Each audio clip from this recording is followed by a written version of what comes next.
Hello students. आज हम शेर शाह सूरी के प्रशासन के बारे में चर्चा करेंगे। शेर शाह को साम्राज्य निर्माता एवं प्रशासक के रूप में अकबर का पूर्वगामी माना जाता है। शेर शाह ने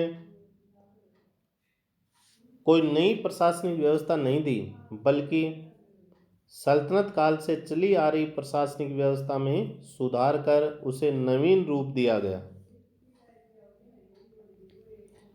प्रसिद्ध इतिहासकार कानूनगो ने शेर शाह को अकबर से भी श्रेष्ठ रचनाकार, बुद्धि वाला और राष्ट्र निर्माता बताया, जबकि डॉक्टर परमात्मा शरण व डॉक्टर राम प्रसाद त्रिपाठी के अनुसार शेर शाह व्यवस्था सुधारक था, मौलिक व्यवस्थापक नहीं था।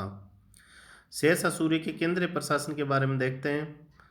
शासन की समस्त शक्तियां शेर शाह के हाथ में केंद्रित थी, क्योंकि उस समय राजतंत्रात्मक प्रणाली थी और राजा के पास ये संपूर्ण शक्तियां होती थी।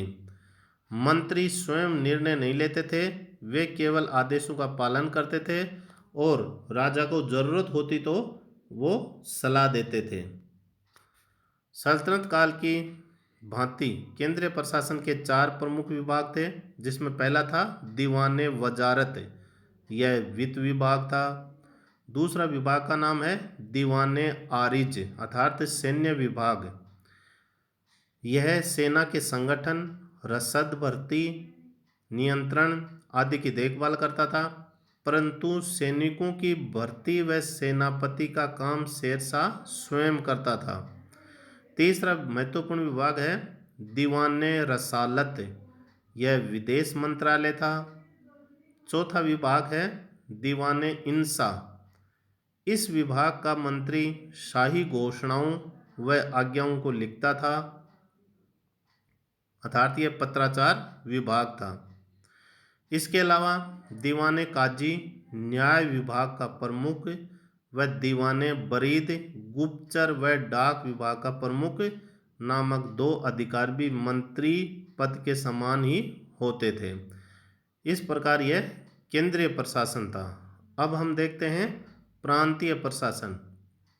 डॉक्टर कानूनगो के अनुसार शेर शाह के समय प्रांत नहीं थे, अपितु समस्त साम्राज्य 47 सरकारों में बटा था। यह मत सही नहीं है।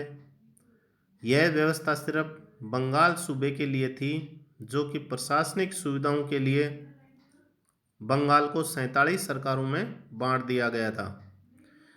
बंगाल के सूबे को सूबेदार के अधीन रखने के स्थान पर सरकारों में बांटकर केंद्र द्वारा नियुक्त शिकदारों के नियंत्रण में रखने का कारण बंगाल में बार बार होने वाला विद्रोह था। शिकदार की सहायता व उन पर नज़र रखने के लिए एक असैनिक अधिकारी होता था, जिसका नाम था अमीन ए बंगला या अमीर ए बंगाल, जिसको नियुक्त किया गया। बंगाल के अतिरिक्त शेष साम्राज्य इक्तों में बटा हुआ था। ये इक्ते सूबों या प्रांतों के रूप में ही थे। हालांकि सभी इक्तों में एक समान प्रशासनिक व्यवस्था नहीं थी।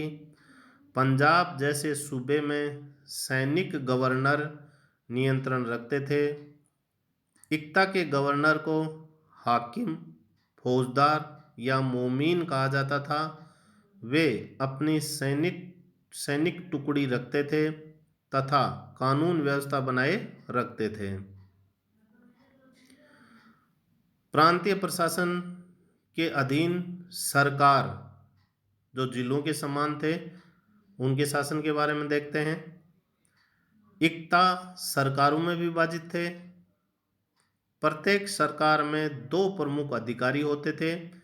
एक अधिकारी का नाम था शिकदार ए शिकदारान, दूसरे अधिकारी का नाम था मुंसिफ ए मुंसिफान, जिसको मुख्य मुंसिफ भी कहते थे। शिकदार का कार्य कानून व्यवस्था बनाए रखना था। वह एक सैनिक अधिकारी भी होता था तथा फौजदारी न्याय के मामलों को देखता था।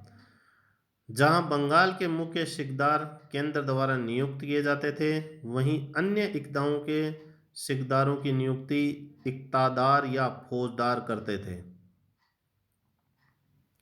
मुख्य मुंशिप का कार्य होता था राजस्व संग्रह, लेखा जोखा रखना व दीवानी मुकदमों का फैसला करना था।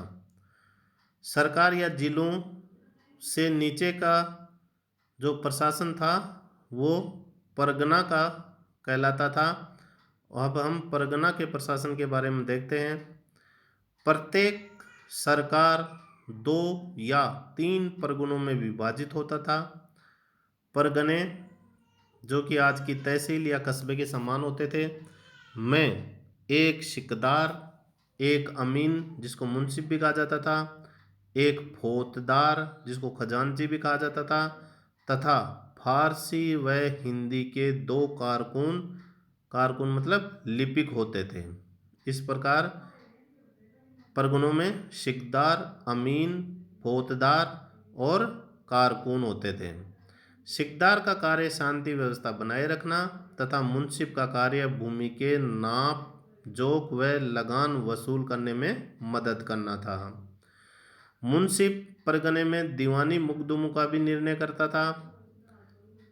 परगनों से नीचे जो इकाई थी प्रशासन की वो था गांव, अर्थात प्रशासन की सबसे छोटी इकाई थी वो थी गांव।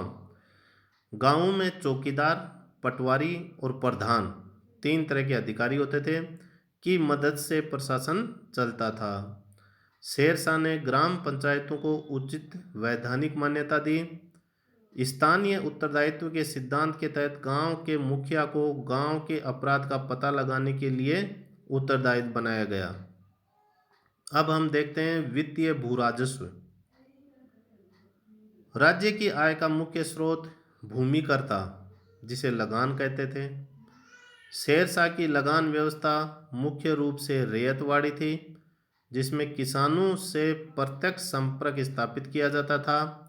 मुल्तान में बटाई प्रथा ही जारी रखी। रैयतवाड़ी के स्थान पर मुल्तान में बटाई प्रथा थी। भू राजस्व निर्धारित करते समय अधिकारियों को उदार रहने के आदेश दिए जाते थे, लेकिन भू राजस्व को कठोरता से एकत्रित किया जाता था।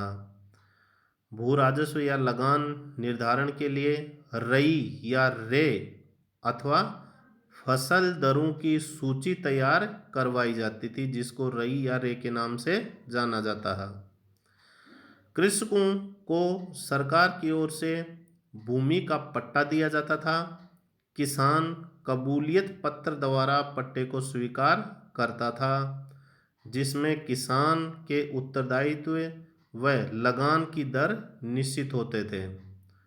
संपूर्ण साम्राज्य में मुल्तान को छोड़कर भू राजस्व उपज का 1/3 भाग होता था, जबकि मुल्तान में उपज का 1/4 हिस्सा लगान के रूप में वसूल किया जाता था। लगान या भू राजस्व के अलावा शेरशाह सूरी 2.5% जरीबाना अर्थात सर्वेक्षण शुल्क एवं कुल उपज का 5% महासिलाना अर्थात महासिलाना का अर्थ है कर संग्रह शुल्क नामक कर भी देने पड़ते थे। इसके अलावा अकाल व अन्य प्राकृतिक आपदाओं का सामना करने के लिए शेरशाह ने 2.5 सेर प्रति बीघा का अतिरिक्त टैक्स भी लगाया। उपज के आधार पर भूमि का 3 भागों में वर्गीकरण किया गया: अच्छी भूमि, मध्यम भूमि और खराब भूमि। भू राजस्व नकद या अनाज के रूप में लिया जाता था, लेकिन नकद भुगतान पर बल दिया जाता था। शेरशाह ने भूमि के नापने के लिए सिकंदरी गज जो कि 39 अंगुल या 32 इंच की होती थी एवं सन की रस्सी का जरीब के रूप में प्रयोग किया। शेरशाह ने अहमद का के सहयोग से कृषि एवं बंजर भूमि का नाप करवाया। उस समय लगान निर्धारण की 3 प्रणालियां थीं। पहली प्रणाली गल्ला बख्शी अथवा बटाई, दूसरी नक्श मुक्ताई या कनकूत, तीसरी थी वो नकदी जब्ती या जमई। किसानों में जब्ती या जमई प्रणाली अधिक लोकप्रिय थी। शेरशाह ने पद का दुरुपयोग व भ्रष्टाचार रोकने के लिए राजस्व अधिकारियों को प्रतिवर्ष या 2 वर्ष बाद स्थानांतरण की प्रथा शुरू की, लेकिन भ्रष्टाचार जारी रहा।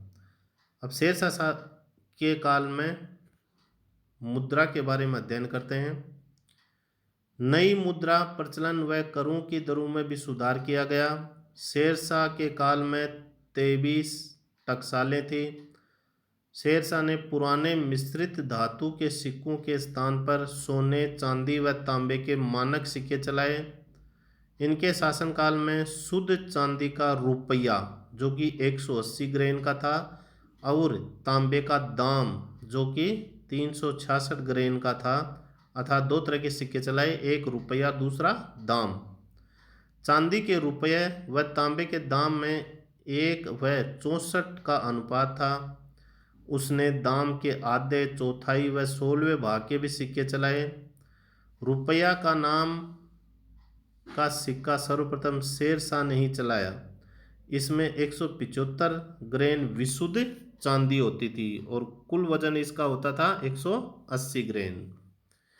शेरशाह के रुपये के बारे में प्रसिद्ध इतिहासकार स्मिथ ने लिखा है कि यह रुपया वर्तमान ब्रिटिश मुद्रा प्रणाली का आधार है।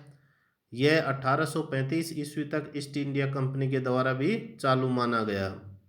शेरशाह के सिक्कों पर शेरशाह का नाम अरबी व देवनागरी लिपि में अंकित होता था। सिक्कों में अरबी के साथ नागरी लिपि प्रयोग करने वाला वह प्रथम मुस्लिम शासक था। शेरशाह के कुछ सिक्कों पर प्रथम 4 खलीफाओं के नाम भी अंकित मिलते हैं। अब हम शेरशाह सूरी के शासनकाल की कानून व न्याय व्यवस्था के बारे में देखते हैं। शेरशाह न्यायप्रिय शासक था। उसने सुल्तान उल अदल की उपाधि धारण की। वह बुधवार की शाम को स्वयं न्याय करता था। मुंसिफ तथा मुंसिफान दीवानी मामले का निर्णय करते थे, जबकि फौजदारी मुकदमों का निर्णय सिकदार व सिकदार एक सिकदारान करते थे। गांवों के मुकदमों का फैसला ग्राम पंचायतें करती थी। न्याय व्यवस्था अत्यधिक कठोर थी। स्थानीय उत्तरदायित्व के तहत जो अधिकारी जिस क्षेत्र में नियुक्त होता था, वहां शांति व्यवस्था का उत्तरदायित्व उसी पर होता था। चोर लुटेरों को पकड़ने की जिम्मेदारी भी उस क्षेत्र के अधिकारी या ग्राम मुखिया चौधरी मुकदम की होती थी। चोर को न पकड़ पाने की स्थिति में ग्राम मुखिया या अधिकारी को चोरी की गई वस्तु की क्षतिपूर्ति करनी पड़ती थी। शेरशाह ने दान ए लंगर अर्थात भोजनशाला की स्थापना कराई, जिसमें गरीबों को मुफ्त भोजन दिया जाता था।